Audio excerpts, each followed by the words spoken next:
20 ಕನ್ನಡ ವಾಹಿನಿಗೆ ಸ್ವಾಗತ. ಚಿಕ್ಕೋಡಿ ಅಲ್ಲಮ ಪ್ರಭು ಅನ್ನದಾನ ಸಮಿತಿ ವತಿಯಿಂದ ನಿನ್ನೆ ತಾಲೂಕು ಪಂಚಾಯತ್ ಸಭಾಭವನದಲ್ಲಿ ಚಿಕ್ಕೋಡಿ ಪತ್ರಕರ್ತರಿಗೆ ಜಾಕೆಟ್ ವಿತರಣಾ ಕಾರ್ಯಕ್ರಮ ನಡೆಯಿತು. ಪ್ರತಿಯೊಬ್ಬರ ಕಷ್ಟ ಸುಖದಲ್ಲಿ ಭಾಗಿಯಾಗುವ ಪತ್ರಕರ್ತರ ಕಷ್ಟ ಸುಖವನ್ನ ಯಾರೂ ಕೇಳುವವರಿಲ್ಲ. ಸದ್ಯ ಮಾನ್ಸೂನ್ ಇರೋದ್ರಿಂದ ಮಳೆ ಗಾಳಿ ಎನ್ನದೆ ಪತ್ರಕರ್ತರು ಅಡ್ಡಾಡ್ತಾರೆ. ಪತ್ರಕರ್ತರ ಕಷ್ಟವನ್ನ ಗಮನಿಸಿದ ಅಲ್ಲಮ ಪ್ರಭು ಅನ್ನದಾನ ಸಮಿತಿಯಿಂದ ಪತ್ರಕರ್ತರಿಗೆ ಜಾಕೆಟ್ ವಿತರಣೆ ಮಾಡುತ್ತಿರುವುದು ಸಂತಸವಾಗಿದೆ ಎಂದಿದ್ದಾರೆ. ವಿಶೇಷ ಹೇಳಬೇಕಂದ್ರೆ ನಮ್ಮಲ್ಲೇ ಈ ಅನ್ನದಾನ ಸಮಿತಿ ಶುರು ಮಾಡಿ 20 ವರ್ಷ ಆಯಿತು. ಏನಾದರೂ ಒಂದು ಒಳ್ಳೆಯ ಕೆಲಸ ಮಾಡೋಣ, ನಮಗೇನು ಪಬ್ಲಿಸಿಟಿ ಬೇಡ, ಯಾರಿಗೇನು ನಮಗೆ ಹಾರ ತುರಾಯಿ ಬೇಡ, ಏನಾರು ಆದರೂ ಒಳ್ಳೆಯದಾಗಲಿ ಅಂತ ಒಂದು 4 ಜನಕ್ಕೆ ಉಪಯೋಗ ಆಗಲಿ ಅಂತೇಳಿ ಮೊದಲಿಂದ ನಾವು ಕೇಳೋರ ನಮ್ಮ ಅಕೌಂಟೆಂಟ್ ಅವರ ಏನೇರೇ ಮಾಡೋಣ ಅಂದರೆ ಏನಾರೇ ಒಂದು ವಿಚಾರ ಅಂದರೆ ಸ್ವಲ್ಪ ಏನಾರ ಬಡವರಿಗೆ ಏನಾರೇ ಒಂದು ಹಾಸ್ಪಿಟಲ್ ಬರ್ತಾರೋ ಅವ್ರಿಗೆ ಪಾಪ ಹಳ್ಳಿಯಿಂದ ಬರ್ತಾರೆ. ಯಾಕಂದ್ರೆ ನಾವು ಹಳ್ಳಿಯಿಂದನೇ ಬಂದೆವು. ಯಾಕಂದ್ರೆ ಈಗ ನಾವು ಮತ್ತು ಬೇಸಿಕಲಿ ನಾವು ಎಲ್ಲರೂ ಒಕ್ಕಲದಿಂದ ಹುಟ್ಟಿದ್ದು ಬಂದವರು. ಯಾಕಂದ್ರೆ ಬೇಕಾದಂಥ ದೊಡ್ಡ ಶ್ರೀಮಂತರಿದ್ರೆ ನಾವು ಅವರಿಗೆ ಸಿಟಿಗೆ ಬಂದರೆ ಪಾಪ ಅವ್ರಿಗೆ ಬರಲಿಕ್ಕೆ ಪೇಷಂಟ್ಗಳಿಗೆ ಊಟ ಏನೂ ಅನುಕೂಲ ಇರಲಿಲ್ಲ. ಅದಕ್ಕೆ ಇದು ಇನ್ನೊಂದು ಅಂತೇಳಿ ನಾವು ಮಾಡೋರು ಅಷ್ಟೇ ಕೇಳೋರಿಗೆ ನೀವು ನಡ್ಸ್ಕೊಂಡು ಹೋಗೋದಾಗ ನಮ್ಮ ಹೆಸರು ಕೆಡಬಾರ್ದು. ಯಾಕಂದ್ರೆ ಇಂಥವ್ರೆಲ್ಲರೂ ಮಾಡಿದ್ರು, ಎಲ್ಲರೂ ನಾವು ಯಾರು ಪಬ್ಲಿಕ್ ಕಡೆಯಿಂದ ಏನು ಹಣ ತಗೋಲಿಲ್ಲ. ಯಾಕಂದ್ರೆ ಒಂದು ವಿಚಾರ ಏನು ಹೇಳ್ತು, ಎಲ್ಲ ನಾವೇನೋ ಒಂದು 5 ಮಂದಿ ಡೈರೆಕ್ಟರ್ ಆಗಿದ್ದೆವು. ಎಲ್ಲರೂ ಒಂದು 55,000 ರೂಪಾಯಿ ಹಾಕೋನು ನಾವಾಗಿ ಶುರು ಮಾಡೋಣ. ಆಮೇಲೆ ಅದಕ್ಕೆ ಏನೋ ಒಂದು ಬೇರೆ ಇದರಿಂದ ಎಲ್ಲರೂ ನೈಟ್ ಮೆಂಬರ್ಸ್ ಎಲ್ಲರೂ 5,000 ರೂಪಾಯಿ ಮಾಡೋಣ ಅಂದರು. ಅದರಿಂದ ಜನ ಸಾಕಷ್ಟು ನಮಗೆ ಏನೋ ನಮ್ಮ ಒಳ್ಳೆಯದಕ್ಕೋ ಏನೋ ಒಟ್ಟಿನವರಿಂದ ಎಲ್ಲರೂ ಸಕಾಲ ಭಾಳ ಮಾಡಿದ್ದಾರೆ. ನಮಗೆ ಇಲ್ಲಿ ತನಕ ನಾವು ನಡ್ಸ್ಕೊಂಡು ಬಂದೆವು. ಸುಮಾರು ಒಂದು ನಮ್ಮದೇ ಆದ ಈಗ ಒಂದು 50 ಲಕ್ಷ ತನಕ ಒಂದು ಕ್ಯಾಪಿಟಲ್ ಆಗಿದೆ. ಆ ಕ್ಯಾಪಿಟಲ್ ಏನು ಬರ್ತದೆ ಅದು ಸ್ವಲ್ಪ ಇಂಟ್ರೆಸ್ಟ್ ಮತ್ತೇನಾದ್ರು ಯಾರ್ಯಾರು ಖುಷಿಯಿಂದ ಏನಾರು ಕೊಡ್ತಾರೆ ಅದನ್ನು ತೊಗೊಂಡು ಇಲ್ಲಿ ತನಕ ನಡ್ಸ್ಕೊಂಡು ನಡ್ತೀವಿ. ಇದೇ ಥರ ಇನ್ನೂ ಮತ್ತೇನೋ ಸ್ವಲ್ಪ ಕೆಲವೊಂದು ವಿಚಾರಗಳು ಏನೋ ಜನರಿಗೆ ಅನುಕೂಲ ಆಗುವಂಥ ಬಡಬರಿಗೆ. ಯಾಕಂದರೆ ಅದು ಅನ್ನ ಕೊಡ್ಬೇಕಂದ್ರೆ ಅದು ಬಾಗಿಬೇಕು, ನಾವು ಕೊಡೋದು ಬಾಗಿಬೇಕು. ಅದಕ್ಕೆ ನೀವೆಲ್ಲರೂ ಈಗೇನೋ ಪಾಪ ಎಲ್ಲರೂ ನಮ್ಮ ಪತ್ರಕರ್ತರು ಎಲ್ಲರೂ ಎಲ್ಲೆಲ್ಲ ನಾವು ಫೋನ್ ಮಾಡ್ತೇವೆ ಅಷ್ಟೇ. ಯಾಕಂದ್ರೆ ಬರ್ಬೇಕಾದ್ರೆ ಅವ್ರಿಗೆ ಎಲ್ಲರೂ ಪರಿಸ್ಥಿತಿ ಪಾಪ ಎಲ್ಲರೂ ಎಷ್ಟು ಮಟ್ಟಿಗೆ ಒಳ್ಳೇದಿರ್ತೈತೆ ಅವ್ರಿಗಿಂತ ಒಂದೇನೋ ಜಾಕೆಟ್ ಕೊಡೋದು ಒಳ್ಳೇದು ಮಳೆ ಅದ ಏನದ ಅಂತೇಳಿ ನನಗಂತೂ ಭಾಳ ಒಳ್ಳೇದೈತೆ ಅಂತೇಳಿ ನಾವು ಅದೀಗ ಹುಕ್ಕೇರಿಯವರು ಏನಾರೇ ಒಂದು ನಮ್ಮ ಹುಕ್ಕೇರಿಯವ್ರ ಬದಲು ಹೇಳ್ಬೇಕಂದ್ರೆ ಪಾಪ ಅವ್ರ ಪರಿಸ್ಥಿತಿ ನೋಡ್ಬೇಕಂದ್ರೆ ಭಾಳ ಬಡತನದಿಂದ ಬಂದರು. ಬಂದ್ರೂ ಕೂಡ ಮನಸ್ಸು ಭಾಳ ದೊಡ್ಡದ. ಬಡತನದಿಂದ ಬಂದರು ಅಷ್ಟೇ, ಖರೆ ಅವ್ರ ಮನಸ್ಸು ಭಾಳ ಶ್ರೀಮಂತದ. ಭಾಳ ಒಳ್ಳೆಯ ಅಂದ್ರೆ ಇನ್ನೊಬ್ಬರಿಗೆ ಏನೋ ಒಂದು ಒಳ್ಳೆಯದು ಕೆಟ್ಟ ಮಾಡೋಣ ಅಂಥವ ಏನಿಲ್ಲ. ಇದ್ದಷ್ಟು ಏನಿದೆ ನೋಡು, ಎಲ್ಲ ಯಾವುದೇ ಒಳ್ಳೆಯದು ಕೆಲಸ ಮಾಡ್ಕೊಂಡು ಬಂದರು. ನಾವು ಅವ್ರ ಮೇಲೆ ವಿಶ್ವಾಸ ಐತೆ, ಅವ್ರಿಗೆ ಒಂದು ಬೆಳೆಸೋಕೆ ಅನುಕೂಲ ಮಾಡಿಕೊಡಿದೆವು. ಇವತ್ತಿನ ತನಕ ನಾವು ಏನಿದ್ರೆ ಒಂದು ದಿವಸನೂ ಸಕ್ಕಟ್ಟು ನೀವು ಅದನ್ನು ಮಾಡಿದಿರಿ ಇದನ್ನು ಮಾಡಿದಿರಿ, ಅಲ್ಲಿ ಖರ್ಚಾಗೈತಿ ಇಲ್ಲಿ ಖರ್ಚಾಗೈತಿ ಅನ್ನೋದು ವ್ಯರ್ಥ ಖರ್ಚು ಮಾಡಾಗಿಲ್ಲ ನಮಗೆ ವಿಶ್ವಾಸ ಇತ್ತು. ಇಲ್ಲಿ ತನಕ ಬೆಳೆಸ್ಕೊಂಡು ಬಂದರು. ಅದೇ ಥರ ಇನ್ನು ಮುಂದೆ ನಾವು ನಡ್ಸ್ಕೊಂಡು ಹೋಯ್ತು. ನಿಮ್ದು ಎಲ್ಲರಿಗೂ ಯಾಕಂದ್ರೆ ನಾವು ಏನು ಮಾಡಿದ್ರೆ ಒಳ್ಳೆಯ ಕೆಲಸ ಮಾಡಿದ್ರೆ ನೀವು ಇಂಥ ಸಂಸ್ಥೆ ಅದ ಅಂತೇಳಿ ನೀವು ಪಬ್ಲಿಕ್ಕಿಗೆ ಒಳ್ಳೆ ಉಪದೇಶ ಒಳ್ಳೆ ಸಂದೇಶ ಕೊಡೋ ನೀವು. ಅದಕ್ಕೆ ನಾವು ನಿಮಗೂ ಯಾವತ್ತು ಪತ್ರಕರ್ತರಿಗೆ ಮತ್ತು TV ಮಾಧ್ಯಮದವರಿಗೆ ನಾವು ಎಲ್ಲರಿಗೂ ನಮ್ಮ ಸಂಸ್ಥೆಯ ಪರವಾಗಿ ಮತ್ತು ನನ್ನ ಪರವಾಗಿ ಎಲ್ಲರಿಗೂ ನಿಮ್ಮ ಧನ್ಯವಾದಗಳು ಹೇಳಿ ನನಗೆ ಎಲ್ಲಿ ನೋಡಿದ್ರು ನಾ ಏನು ಬಾಜಿಫಿಕೇಶನ್ ಮಾಡೋಂಗಿಲ್ಲ. ನೀವು ಬೇಡ ಬೆನ್ನ ಎತ್ತರ ಬಿಟ್ಟು ಹೇಳ್ತಾನೆ ಇದು ನೋಡಿ ಒಂದು ದೇಶ ಬೆಳಿಬೇಕಾದ್ರೆ ಎರಡು ಇಂಪಾರ್ಟೆಂಟ್ ಇದಾವೆ. ಮೊದಲು ಇಲ್ಲಿಗಿದ್ದು ಈಗ ಭಾಳ ಒಂದು ಕಮ್ಯುನಿಕೇಷನ್, ಒಂದು ಟ್ರಾನ್ಸ್ಪೋರ್ಟ್. ಈಗ ಕಮ್ಯುನಿಕೇಷನ್ ಎಕ್ದಮ್ ಫಾಸ್ಟ್ ಆಗೈತಿ, ಟ್ರಾನ್ಸ್ಪೋರ್ಟ್ ಫಾಸ್ಟ್ ಆಗಿದ್ದರಿಂದ ನಮ್ಮ ದೇಶ ತುಂಬ ಬೆಳೀತೈತೆ. ಮತ್ತು ನಮ್ಮ ದೇಶ ನಿಲ್ಲೋದಷ್ಟು 4 ಪಿಲ್ಲರ್ ಮೇಲೆ ನಿಂತೈತೆ. ಒಂದು ನೀವು ಪತ್ರಕಾರಗಳು, ಎರಡನೇದು ಜಸ್ಟಿಸ್ ಲಾ, ಮೂರನೇದು ಡಿಫೆನ್ಸ್, ನಾಲ್ಕನೇದು ರಾಜಕಾರಣಗಳು. ಇವು 4 ಪಿಲ್ಲರ್ನಾಗ 1 ಪಿಲ್ಲರ್ ಬಿದ್ದರೆ ದೇಶ ಎಲ್ಲ ತಳಗ ಬರ್ತೈತೆ. ಆ ಸಲಗಿ ನಿಮ್ದು ಭಾಳ ದೊಡ್ಡ ಜವಾಬ್ದಾರಿ ಐತಿ. ಮತ್ತು ಇವರೆಲ್ಲ ಹೇಳೋದು ಸೋಷಿಯಲ್ ವರ್ಕ್ ಮಾಡೋದಂದ್ರೆ ಭಾಳ ಸಸಾರ ಇಲ್ರಿ. ಈಗ ನಾನು ಮನೆ ಕೆಲಸ ಇರ್ತೈತೆ, ನಾನು ಹೇಳ್ತಾನೆ 8 ತಾರೀಕು ಒಬ್ಬ ಈಗ ಫಂಕ್ಷನ್ ಮಾಡೋಣ ಹೇಳ್ತಾನೆ, 8ನೇ ತಾರೀಕು ನಂಗೆ ಏನು ಫಂಕ್ಷನ್ ಇದ್ರೆ ನಾನು ಬಿಟ್ಟು ಬರಬೇಕೈತಿ. ಯಾಕಂದ್ರೆ 24 ನಮ್ಮ ಸೋಷಿಯಲ್ ವರ್ಕ್ ಮಾಡೋದಂದ್ರೆ ನಾವೆಲ್ಲ ಬಿಟ್ಟು ನಿಲ್ಬೇಕು. ಅದೇನು ಭಾಳ ಇದಿಲ್ರಿ. ಮತ್ತು ನಿಮ್ಮದು ಪತ್ರಿಕಾಗೋದು ಹಂಗೆ ಬಿಸ್ನೆಸ್ ಐತ್ರಿ. ಯಾಕಂದ್ರೆ ಯಾವಾಗ ಯಾರು ಕರೀತಾರೆ, ಎಲ್ಲಿ ಕರೀತಾರೆ ಹೇಳ ಬರಂಗಿಲ್ಲ. ನಿಮ್ಗೆ ಮಿನಿಸ್ಟರ್ಗಳಾಗಲಿ ಅವರಾಗಲಿ ಸಾರಿಗೆ ನಿಮ್ಗೆ ಕರಿತಿರ್ತಾರೆ. ಅದ್ರ ಸಲಗಿ ನೀವು ಎಲ್ಲೆಲ್ಲಿ ಹೋಗ್ತೀರಿ, ಏನೇನ ಈಗ ಮೊನ್ನೆ ನೋಡ್ರಿ ಅವ್ರು ಎಲ್ಲಿ ಇದಕ್ಕದು ಇಸ್ರೇಲ್ದ ಇದು ಯುದ್ಧ ಅದು ನೋಡಿದ್ರೆ ಅಲ್ಲಿ ಹೋಗಿ ನೀವು ಅದರದ್ದೆಲ್ಲ ಈಗ ಕೊಡ್ತಾರೆ ನ್ಯೂಸ್ ಎಲ್ಲ. ನಿಮ್ಮದು ಜಾಬ್ ಅಷ್ಟೇ ಟಫ್ ಐತ್ರಿ ಎಲ್ಲಕ್ಕಿಂತ. ಸೊ ಅದ್ರ ಸಲಗಿ ನಿಮ್ಗೆಲ್ಲರೂ ಒಳ್ಳೇದು, ದೇವ್ರು ಒಳ್ಳೇದು ಮಾಡಲಿ. ಮತ್ತು ಹಿಂಗೆ ನೀವು ನ್ಯೂಸ್ ಎಲ್ಲ ಚಲೋ ನ್ಯೂಸ್ ಕೊಡ್ಬೇಕಿಲ್ಲ ಅಂತೇಳಿ ಎಲ್ಲರಿಗೂ ನಮಸ್ಕಾರ.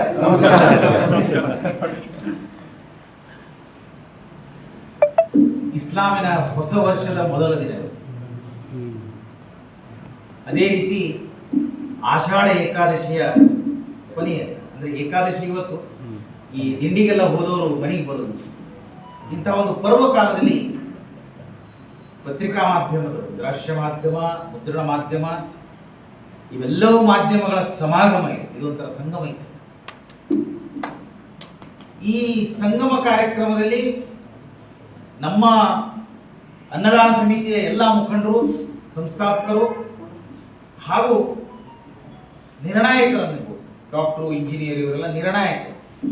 ಆ ನಿರ್ಣಾಯಕರು ಮಾಡಿದಂಥ ಕಾರ್ಯಕ್ಕೆ ಮೆರಗನ್ನಿಡೋರು, ಅಂದರೆ ಕಲಶವನ್ನು ನೀಡೋರು ಅವರು ಪತ್ರಿಕಾ ಮಾಧ್ಯಮಗಳು. ಅವರನ್ನ ಒಂದು ಜಾಕೆಟನ್ನು ಕೊಟ್ಟು ನಿಮ್ಮನ್ನ ಒಂದು ನೆರವು ಕೊಡಬೇಕು ಅನ್ನೋ ಒಂದು ವಿಚಾರವನ್ನು ಇಟ್ಟುಕೊಂಡು ಇವತ್ತು ಚಂದ್ರಕಾಂತ್ ಹುಕ್ಕೇರಿಯವರು ಈ ಕಾರ್ಯಕ್ರಮವನ್ನು ಆಯೋಜಿಸಿದ್ದಾರೆ. ಈ ನೆರವು ಮತ್ತು ಅರಿವು ಈ ಶಬ್ದಗಳು ಕನ್ನಡದಲ್ಲಿ ದ್ವಂದ್ವವನ್ನು ಏನು ನಿರ್ಮಾಣ ಮಾಡಲಿಲ್ಲ. ಅರಿವು ಮೂಡಿಸೋದಂದ್ರೆ ಒಂದು ಆರ್ಥಿಕವಾಗಿ ಅರಿವು ಮೂಡಿಸೋದು, ನೆರವು ಮೂಡಿಸೋದು. ಅರಿವು ಮೂಡಿಸೋದಂದ್ರೆ ಜ್ಞಾನವನ್ನು ಕೊಡೋದು, ಅನುಭವವನ್ನು ಕೊಡೋದು. ಪತ್ರಿಕಾ ಮಿತ್ರರು ನಿರಂತರವಾಗಿ ಮಾಡುವಂತಹ ಕಾರ್ಯ ಇವೆರಡು. ಅನುಭವ, ತಮ್ಮಲ್ಲಿರುವಂತಹ ಅನುಭವ, ಸಮಾಜದಿಂದ ಪಡೆದಂತಹ ಅನುಭವ, ಇವನ್ನ ಮತ್ತು ಜ್ಞಾನವನ್ನ ಪತ್ರಿಕೆಯ ಮುಖಾಂತರ ಜಗತ್ತಿಗೆ ಕೊಡುವಂತಹ ಏನಾದರೂ ವಿಶೇಷ ವ್ಯಕ್ತಿ ಇದ್ರೆ ಅದು ಕೇವಲ ಪತ್ರಿಕಾ ಮುಖ. ನಿಮ್ಮನ್ನೇ ಹೊಗಳೋ ಸಲುವಾಗಿ ನಾನು ಹೇಳಿದ್ದಲ್ಲ. 1983ರಿಂದ 87ರವರೆಗೆ ಸುಮಾರು 3.5 ವರ್ಷಗಳ ಕಾಲಾವಧಿಯಲ್ಲಿ ನಾನು ಧರ್ಮಸ್ಥಳ ಮಂಜುನಾಥೇಶ್ವರ ಕಾಲೇಜಿನಲ್ಲಿ ವಿದ್ಯಾಭ್ಯಾಸ ಮಾಡುವಾಗ ಉದಯವಾಣಿಗೆ ಅರೆಕಾಲಿಕ ಪತ್ರಿಕಾ ವರದಿಗಾರನಾಗಿ ಕೆಲಸ ಮಾಡುವಂತ ಭಾಗ್ಯವನ್ನು ಪಡೆದಿದ್ದೆ. ಆವಾಗ ಅನೇಕ ಸಮ್ಮೇಳನಗಳು, ನಾನು ಉತ್ತರ ಕನ್ನಡದವನು, ಉತ್ತರ ಕನ್ನಡದಲ್ಲಿ ನಡೆಯುವಂತಹ ಅನೇಕ ಸಮ್ಮೇಳನಗಳು, ಅನೇಕ ದೊಡ್ಡ ದೊಡ್ಡ ಕಾರ್ಯಕ್ರಮಗಳನ್ನು ವರದಿ ಮಾಡಲಿಕ್ಕೆ ಹೋಗಿ ಅಲ್ಲಿ ಉಳಿದು ಆ ಕಾರ್ಯಕ್ರಮದ ವರದಿಯನ್ನ ಉದಯವಾಣಿಯ 2ನೇ ಪೇಜ್ನಲ್ಲಿ ಸುಮಾರು ನನ್ನ 17 ವರದಿಗಳು ಇವತ್ತಿಗೂ ನನ್ನ ಜೊತೆ ಇದ್ದಾರೆ.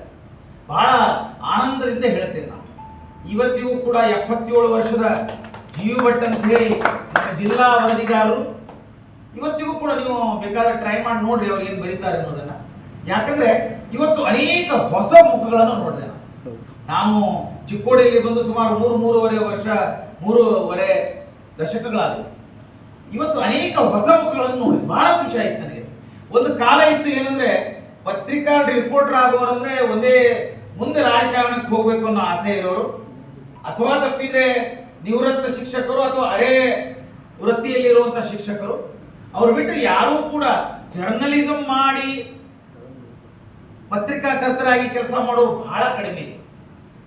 ಈಗ ಅದು ಬೆಳವಣಿಗೆ ಆಗ್ತಾ ಇದೆ.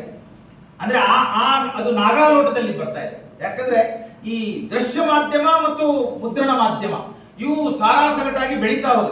ನಮ್ಮ ಹಳೆಯ ಒಂದು ಉಕ್ತಿ ಇದೆ, ಶಾಸಕಾಂಗ, ಕಾರ್ಯಾಂಗ ಮತ್ತು ನ್ಯಾಯಾಂಗವನ್ನು ಅವರು ಅವರವರ ರುಜುವಾತುಗಳನ್ನು ಮಾಡ್ತಾರೆ. ಆ ರುಜುವಾತುಗಳನ್ನು ಮಾಡಿದಾಗ ಅದರಲ್ಲಿ ಅವರು ಏನಾದರೂ ತಪ್ಪಿದ್ರೆ ಅದಕ್ಕೆ ಬಹಳ ಅದ್ಭುತವಾದಂತಹ ಅಂಗಿಯನ್ನು ಓಡಿಸೋರು ಯಾರಾದ್ರೂ ಇದ್ರೆ ಪತ್ರಿಕಾಂಶಗಳು. ಆದರೆ ಇವತ್ತು ಏನಾಗಿದೆ ಅಂದ್ರೆ ಈ ದೃಶ್ಯ ಮಾಧ್ಯಮ ವಿರಾಟ ರೂಪದಲ್ಲಿ ಬೆಳೆದ್ಬಿಟ್ಟಿದೆ. ಯಾವ ಒಂದು ವಿಷಯ ಸಿಕ್ತಂದ್ರೆ ಅದರಲ್ಲಿ ಅಧ್ಯಯನ ಮಾಡಿ, ಅದರಲ್ಲಿ ಸಂಶೋಧನೆ ಮಾಡಿ, ಅದನ್ನ ಸಮಾಜಕ್ಕೆ ತಿಳಿಸುವಂತಹ ದೊಡ್ಡ ಕಾಯಕವನ್ನು ಮಾಡುವಂತ ಏನಾದರೂ ಶಕ್ತಿ ಇದ್ರೆ, ವ್ಯಕ್ತಿ ಇದ್ರೆ ಅದು ಕೇವಲ ಪತ್ರಿಕಾಮಿತ್ರ. ನಾನು ಪತ್ರಿಕಾ ಮಿತ್ರರನ್ನ ಹೊಗಳಬೇಕು ಅನ್ನೋದಕ್ಕಿಂತ ವಿಶ್ಲೇಷಣೆ ಮಾಡಬೇಕು ಅನ್ನೋ ಆಸೆ ಇದೆ ನನಗೆ. ಯಾಕಂದ್ರೆ ನಾನು ಕೂಡ ಪತ್ರಿಕಾ ವರದಿಗಾರನಾಗಿ ಕೆಲವು ದಿನ ಕೆಲಸ ಮಾಡಿರೋದ್ರಿಂದ ಅದು ಎಲ್ಲೆಲ್ಲೋ ನನ್ನಲ್ಲಿ ಉದ್ಭವ ಆಗಿ ನಿಂತು ಬಿಡುತ್ತೆ. ಮಾತನಾಡುವಾಗ, ಸಮಾಜದಲ್ಲಿ ಇರುವಾಗ, ನಾನು ವೃತ್ತಿಯಲ್ಲಿ ಭಾರತೀಯ ಜೀವಮಾನ ನಿಗಮದಲ್ಲಿ ಒಬ್ಬ ಅಭಿವೃದ್ಧಿ ಅಧಿಕಾರಿಯಾಗಿ ಕೆಲಸ ಮಾಡುವಂತಹ 60 ವರ್ಷದ ತರುಣ ಇರಬಹುದು. ಆದರೆ ನನ್ನ ಪ್ರವೃತ್ತಿಯಲ್ಲಿ ಈ ಸಮಾಜವನ್ನು ತಿದ್ದುವಂತಹ ಅಂತ ಅಲ್ಲ. ನಾವೇನು ರಾಜಕಾರಣಿಗಳಲ್ಲ ಅಥವಾ ಸಮಾಜ ಸೇವಕರಲ್ಲ. ನಾವು ಅಥವಾ ನಾನು ನಮ್ಮಲ್ಲಿರುವಂತಹ ವೈಶಿಷ್ಟ್ಯಪೂರ್ಣವಾದಂತಹ ವಿದ್ವತ್ತನ್ನ ಸಮಾಜಕ್ಕೆ ಆಗ ಈಗ ತೋರಿಸಲಿಕ್ಕೆ ಪ್ರಯತ್ನ ಮಾಡ್ತೀವಿ. ಪತ್ರಿಕಾ ರಂಗದವರು ಇವತ್ತು ಅದಕ್ಕೆ ಸಂಶೋಧನೆ ಮತ್ತು ಅಧ್ಯಯನ ಯಾಕೆ ಹೇಳ್ತಾ ಇದ್ದೇನೆ ಅಂದ್ರೆ, ಇವತ್ತು ಸಂಶೋಧನೆ ಮತ್ತು ಅಧ್ಯಯನ ಇಲ್ಲದೆ ಏನು ಮಾಡಲಿಕ್ಕೆ ಸಾಧ್ಯವಿಲ್ಲ. ಅದರ ಪೂರ್ವ ತಯಾರಿ ಬೇಕು. ನಾನು ಯಾವುದೇ ಕಾರ್ಯಕ್ರಮಕ್ಕೆ ಹೋಗಾಗ ಕ್ಯಾಮೆರಾ ತಗೊಂಡು ಹೋದ್ನಿ, ನೋಟ್ಬುಕ್ ತಗೊಂಡು ಹೋದ್ನಿ ಸಾಧ್ಯ ಇಲ್ಲ. ಆ ಕಾರ್ಯಕ್ರಮ ಯಾವ್ದು ನಡೀತಾ ಇದೆ, ಆ ಕಾರ್ಯಕ್ರಮದ ಹಿನ್ನೆಲೆ ಏನು, ಆ ಕಾರ್ಯಕ್ರಮದ ಔಚಿತ್ಯ ಏನು, ಆ ಕಾರ್ಯಕ್ರಮದಲ್ಲಿ ಯಾರು ಅತಿಥಿಗಳಿದ್ದಾರೆ, ಅವರ ಪೂರ್ವಾಪರಗಳೇನು, ಅದಕ್ಕೇನಾದ್ರೂ ವ್ಯವಸ್ಥೆ ನಿಗದಿ ಏನಾದ್ರೂ ಇದೆಯೋ, ಇವೆಲ್ಲವನ್ನು ಪೂರ್ವ ತಯಾರಿ ಮಾಡ್ಕೊಂಡು ಹೋದ್ರೆ ವಿಶ್ವೇಶ್ವರ ಭಟ್ರೆ ಯಾಕೆ, ಅಜಿತ್ ಹನುಮಕ್ಕನವ್ರ ಯಾಕೆ, ಅವ್ರಿಗಿಂತ ದೊಡ್ಡವರು ನೀವು. ಯಾಕಂದ್ರೆ ಯಶಸ್ಸು ಪೂರ್ವ ತಯಾರಿಲಿ. ಯಾವುದೇ ವೃತ್ತಿ ತಗೊಳ್ಳಿ. ಒಬ್ರು ಹೊಲಕ್ಕೆ ಹೋಗಿ ನಾನು ಕೃಷಿಕನಾಗಿ ಕೆಲಸ ಮಾಡಬೇಕಂದ್ರೂ ಕೂಡ ಮೊದಲನೇ ದಿವಸ ಕುರ್ಪಿ ತಗೊಳ್ಬೇಕು, ಬ್ಯಾಗ್ ತಗೊಳ್ಬೇಕು, ಕಿಟ್ಲಿ ತಗೊಳ್ಬೇಕು ಅನ್ನೋ ಪೂರ್ವ ತಯಾರಿ ನನ್ನಲ್ಲಿದ್ರೆ ನಾನು ಹೋದಂತ ಕೆಲಸ ಆಗ್ತದೆ. ಇವತ್ತು ನಮ್ಮ ಹುಕ್ಕೇರಿಯವರು ಕಳೆದ 2 ದಶಕಗಳಿಂದ ಅನ್ನದಾನ ಕಾರ್ಯಕ್ರಮವನ್ನು ಮಾಡಿ, ಬಹುತೇಕ ನಿಮ್ಮಲ್ಲಿ ಕೂತವರಿಗೆ ಅನೇಕ ಜನರಿಗೆ ಅನ್ನದಾನದ ಅಂದ್ರೆ ಪರಿಚಯ ಇರದೇ ಇರ್ಬೋದು. ನಾನು ಹೇಳಲಿಕ್ಕೆ ಇಚ್ಛೆ ಪಡ್ತೇನೆ. ಇಲ್ಲಿ ಮುಖ್ಯವಾಗಿ ಇದು ಆರಂಭ ಮಾಡಿದ್ದು ಅನ್ನದಾನ ಸಮಿತಿ ಇಲ್ಲಿ ಇರುವಂತಹ ಅಂದ್ರೆ ಚಿಕ್ಕೋಡಿಯಲ್ಲಿರುವಂತಹ ಈ ಆಸ್ಪತ್ರೆಗಳಲ್ಲಿ ಹೊರ ರೋಗಿಗಳು ಬಂದಿರ್ತಾರೆ ಅಥವಾ ಒಳ ರೋಗಿಗಳು ಇರ್ತಾರೆ. ಆ ಒಳ ರೋಗಿಗಳ ಜೊತೆಗೆ ಬಂದಿರತಕ್ಕಂಥ ಅವರ ಸಂಗಾತಿಗಳಿಗೆ ಊಟದ್ದು ತಿಂಡಿದು ವ್ಯವಸ್ಥೆ ಮಾಡುವ ಸಲುವಾಗಿ ಒಂದು ಚಿಕ್ಕ ಒಂದು ಉದ್ದೇಶವಿಟ್ಟುಕೊಂಡು ಆರಂಭವಾದಂತ ಒಂದು ಸಂಸ್ಥೆ. ಇವತ್ತು ನಮ್ಮ ಪಡ್ಲಾಳೆಯವರು ಹೇಳಿದ್ರು ಹೆಮ್ಮರವಾಗಿ ಬೆಳೆದಿದೆ ಅಂತ ಹೇಳಿ. ಖಂಡಿತವಾಗಿ. ಯಾಕಂದ್ರೆ ಅನ್ನ ಕೊಡೋದು, ಅನ್ನದಾನ ನೀಡುವುದು ದೊಡ್ಡ ಕೆಲಸ ಇದೆ. ಆ ಅನ್ನದಾನವನ್ನು ನೀಡುವಂತಹ ಚಿಕ್ಕ ಕಾಯ, ಅನ್ನ ಸಾರು, ನೀವು ಯಾವ ಹಾಸ್ಪಿಟಲ್ ಇದ್ದಾರೆ ಆ ಹಾಸ್ಪಿಟಲ್ ಇಟ್ಟು ₹1 ಮುಖಾಂತರ ನೀಡುವಂತಹ ಕಾರ್ಯಕ್ರಮ ಪ್ರಾರಂಭ ಮಾಡಿ ಬರ್ತಾ ಬೆಳೀತು. ಅದನ್ನು ಔಟ್ಸೋರ್ಸಿಂಗ್ ಮಾಡಿದ್ವಿ. ಇವತ್ತು ಅಷ್ಟೇ ಜನ ಡೈರೆಕ್ಟರ್ಸ್ ಇದ್ದಾರೆ. ಅದೇ ವ್ಯಕ್ತಿ ಇದ್ದಾರೆ, ಬೆಳ್ಳಿ ಕೂದಲಿನ ಬಂಗಾರಪ್ಪ. ಯಾಕಂದ್ರೆ ಅವ್ರ ತಲೆ ಮೇಲೆಲ್ಲ ಬೆಳ್ಳಿ ಕೂದಲು ಬಂದ್ಬಿಟ್ಟಿದ್ದಾವೆ. ಯಾಕೆ ಹೇಳ್ತಾ ಇದ್ದೇನೆ ಇವೆಲ್ಲ ಅಂದ್ರೆ, ಇವರ ಉದ್ದೇಶ ಒಳ್ಳೇದಿದ್ರೆ ಖಂಡಿತವಾಗ್ಲೂ ಕೆಲಸ ಯಶಸ್ಸಾಗುತ್ತೆ. ಅವರು ಇವತ್ತು ಉದ್ದೇಶವನ್ನು ಒಳ್ಳೇದಿಟ್ಟುಕೊಂಡಿದ್ದಾರೆ. ನಮ್ಮ ಜೊತೆ ಇರುವಂತಹ ನಮ್ಮ ಸಮಾಜದಲ್ಲಿ ಸಮಾಜಮುಖಿ ಕೆಲಸವನ್ನು ಮಾಡುವಂತಹ ಪತ್ರಿಕಾ ಮಿತ್ರರಿಗೆ ಒಂದು ಜಾಕೆಟ್ ಅನ್ನು ಕೊಡಬೇಕು. ಅದು ಮೈಸೂರಿನಲ್ಲಿ ಮಳೆಗಾಲದಲ್ಲಿ ಕೊಡಬೇಕು, ಅದರ ಉಪಯೋಗ ಆಗ್ತದೆ. ಅದು ಬಿಟ್ಟು ಬೇರೆ ಏನು ಉದ್ದೇಶ ಇಲ್ಲವೇ ಇಲ್ಲ. ಆ ಉದ್ದೇಶ ಒಳ್ಳೇದಾಗಬೇಕಂದ್ರೆ ನೀವೆಲ್ಲ ಬಂದಿದ್ದೀರಿ, ಕಡಿಮೆ ಸಂಖ್ಯೆಯಲ್ಲಿ ಬಂದಿರ್ಬೋದು. ನೀವೀಗ 15-16 ಜನ ಅಷ್ಟೇ ಇದ್ದೀರಿ. 30-38 ಜನ ಬರಬೇಕಿತ್ತು ಅಂತೇಳಿ ಹುಡುಗಿಯವರು ಹೇಳಿದ್ರು ನನಗೆ. ಕಡಿಮೆ ಸಂಖ್ಯೆಯಲ್ಲಿ ಬಂದಿರ್ಬೋದು, ಅನಾನುಕೂಲತೆಗಳಿರ್ಬೋದು. ಆದರೆ ನಾನು ಹೇಳೋ ಇಚ್ಛೆ ಅಂದ್ರೆ, ಅನ್ನದಾನ ಸಮಿತಿಗೆ ಬೇರೆ ಯಾವುದೇ ಒಂದು ವೆಸ್ಟೆಡ್ ಇಂಟ್ರೆಸ್ಟ್ ಇಲ್ಲ. ಎರಡನೇದು, ನಿಮಗೂ ಕೂಡ ಪತ್ರಿಕಾ ರಂಗ ಅಂದ್ರೆ ನಿಮಗೆ ಒಂದೇ ಇದೆ, ಒಳ್ಳೆಯ ಸುದ್ದಿಯನ್ನ ಒಳ್ಳೆಯದಾಗಿ ಬಿಂಬಿಸಬೇಕು, ಸುದ್ದಿಯನ್ನ ಅದಕ್ಕೆ ಪ್ರಖರತೆಯನ್ನ ನೀಡಬೇಕು, ಅದಕ್ಕೆ ನೈಜತೆಯನ್ನ ಕೊಡಬೇಕು ಅನ್ನೋ ಆಸೆ ನಿಮಗಿದೆ. ಕಟ್ ಅಂಡ್ ಪೇಸ್ಟ್ ವಿಧಾನದವರು ನೀವಲ್ಲ. ಅನೇಕ ಜನರಿದ್ದಾರೆ ಇವತ್ತು ಕಟ್ ಅಂಡ್ ಪೇಸ್ಟ್ ಮಾಡೋದು. ನೀವು ಕಳಿಸಿದ್ದನ್ನ ನನಗೆ ಕಳಿಸಿ, ನಾನು ಅದನ್ನು ಕಟ್ ಅಂಡ್ ಪೇಸ್ಟ್ ಮಾಡ್ತೇನೆ, ಫೋಟೋ ಆ ಕಡೆ ಈ ಕಡೆ ಮಾಡ್ತೇನೆ. ಆ ದಿನಗಳು ಹೋಗಿದ್ದಾವೆ. ಯಾಕಂದ್ರೆ ಒಂದು ಫೋಟೋ ಅಲ್ಲ, 100 ಫೋಟೋಗಳು ಸಿಗ್ತವೆ. ಈಗ ಒಬ್ಬ ವ್ಯಕ್ತಿ 100 ಫೋಟೋಗಳು ಸಿಗ್ತವೆ, ಕಾರ್ಯಕ್ರಮದ 100 ಫೋಟೋಗಳು ಸಿಗ್ತವೆ. ಆ ಫೋಟೋಗಳಲ್ಲಿ ಆಂತರ್ಯವನ್ನು ನಾವು ಕಾಣಬೇಕು. ಅವರ ಆಂಗಿಕ ಭಾವನೆಯನ್ನು ತಿಳ್ಕೊಳ್ಬೇಕು, ಅವ್ರು ಹೇಳಿದ ಮಾತುಗಳನ್ನು ಅರ್ಥ ಮಾಡ್ಕೊಳ್ಬೇಕು. ಇವೆಲ್ಲವನ್ನೂ ಅರ್ಥ ಮಾಡ್ಕೋಬೇಕಂದ್ರೆ ನಾನು ಹೇಳಿದ್ನಲ್ಲ, ಸಂಶೋಧನೆ ಮತ್ತು ಅಧ್ಯಯನ ಖಂಡಿತವಾಗ್ಲೂ ಬೇಕು. ನೀವೆಲ್ಲರೂ ಕೂಡ ಇವತ್ತು ಈ ಕಾರ್ಯಕ್ರಮಕ್ಕೆ ಬಂದಿದ್ದ ಸಲುವಾಗಿ ನಿಮ್ಮೆಲ್ಲರನ್ನ ಅನ್ನದಾನ ಸಮಿತಿಯ ಪರವಾಗಿ ನನ್ನ ಹೃತ್ಪೂರ್ವಕ ಅಭಿನಂದನೆಗಳನ್ನು ಸಲ್ಲಿಸುತ್ತಾ, ಈಗ ಹೊಸದಾಗಿ ಒಂದು ವ್ಯಾಕ್ಸಿನ್ ಬಂದದ, ಅದು ನೀವೆಲ್ಲರ ಕಡೆ ಮೋದಿಯವರು ಫಸ್ಟ್ ಕೊಡ್ಬೇಕಂತ ಮಾಡಿದ್ರು. ಎಲ್ಲ ಹೆಂಗಸರಿಗೆ ಕ್ಯಾನ್ಸರ್ ಅಂತ ಗರ್ಭಾಶಯ ಕ್ಯಾನ್ಸರ್ ಬರ್ತದೆ, ಅದಕ್ಕೆ ವ್ಯಾಕ್ಸಿನ್ ಬಂದದ, ಅದು ಹಾಕ್ಬೇಕಂತ ಮಾಡಿದ್ರು. ಕೊರೋನಾ ಆದ್ಮೇಲೆ ಕೊರೋನಾ ಬಂದ ಆಮೇಲೆ ಬಹುತೇಕ ಕಾರಣಕ್ಕೆ ಆಗಿಲ್ಲ, ಇನ್ನು ಕೆಲವೇ ತಿಂಗಳಲ್ಲಿ ಶುರು ಮಾಡ್ಬೋದು. ಅದು ನೀವೆಲ್ಲ ಕಡೆ ಹೇಳ್ಬೇಕಂತ 2 ಡೋಸ್ ಕೊಡ್ತಾರೆ. ಎಲ್ಲ ಹೆಣ್ಮಕ್ಳಿಗೆ, ಗಂಡಸರಿಗೆ ಕೊಡ್ತಾರೆ, ಮೇನ್ಲಿ ಹೆಂಗಸರಿಗೆ. 13 ವರ್ಷದಿಂದ ಮೇಲೆ ಇದ್ದವ್ರು ಸ್ಕೂಲಲ್ಲೇ ಮತ್ತು ಇವ್ರು ಕೊಡೋ ಕಾರ್ಯಕ್ರಮ ಮಾಡೋರು. ಅದ್ರ ಬಗ್ಗೆ ಸ್ವಲ್ಪ ಅದು ಮೋದಿಯವ್ರು ಕೊಟ್ಟು ಫ್ರೀ. ಈಗ ಪ್ರೈವೇಟಲ್ಲಿ ಅವೈಲೇಬಲ್ ಇದೆ, ಯಾರು ಅರ್ಜೆಂಟ್ ಇದೆ ಅವ್ರು ತಗೋಬೋದು. ಕ್ಯಾನ್ಸರ್, ಗರ್ಭಾಶಯ ಕ್ಯಾನ್ಸರ್ ತಗೊಂಡ್ರೆ ದೊಡ್ಡ ಸಮಸ್ಯೆನೇ ಗರ್ಭಾಶಯ ಕ್ಯಾನ್ಸರ್. ಅದಕ್ಕೆ ಇನ್ನು ಕಾರ್ಯಕ್ರಮದಲ್ಲಿ ಚಿಕ್ಕೋಡಿ ಡಿವೈಎಸ್ಪಿ, ಚಿಕ್ಕೋಡಿ ಪಿಎಸ್ಐ, ಸಮಾಜ ಸೇವಕ ಚಂದ್ರಕಾಂತ್ ಹುಕ್ಕೇರಿ, ಶಿವಮೂರ್ತಿ ಪಡಲಾಳೆ, ರಣಜಿತ್ ಶಿಂದೆ, ಮಹೇಂದ್ರ ಕುಮಾರ್ ಶಾಡಾ, ಎಂಜಿ ಮುಸಾಳೆ, ಸಂಜು ಬಡಿಗೇರ್ ಮತ್ತಿತರರು ಉಪಸ್ಥಿತರಿದ್ದರು. ಮಣಿಕಂಠ ನಾವಿ, ಟಿವಿ 20 ಚಿಕ್ಕೋಡಿ.